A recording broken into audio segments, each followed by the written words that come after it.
La Belgique a annoncé de nouvelles mesures pour endiguer une flambée de contamination au Covid-19. Parmi celles-ci, l'interdiction des réceptions privées en intérieur, excepté les mariages et les funérailles, la fermeture des bars et restaurants dès 23 heures, avec obligation pour les clients d'être assis et pas plus de 6 par table. Les discothèques, en revanche, subissent un coup d'arrêt. Les discothèques et les dancing devront malheureusement à nouveau fermer leurs portes. Et j'estime tout à fait que c'est un message dur. Un message dur après la solution qu'on pensait avoir trouvée la semaine passée. Nous savons que c'est vraiment un message très, très négatif, mais nous voulons aujourd'hui vraiment éviter que trop de personnes soient trop près les uns des autres.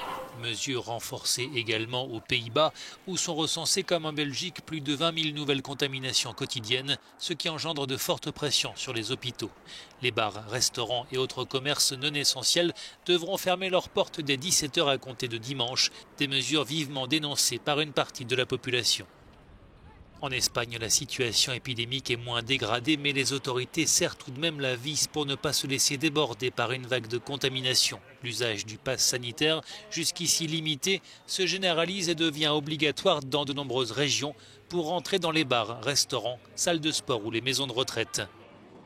Enfin, le Portugal, qui avait supprimé la plupart des restrictions à la fin de l'été, après avoir atteint ses objectifs de vaccination, va réintroduire certaines mesures à compter de mercredi, suite à une augmentation des cas de Covid-19.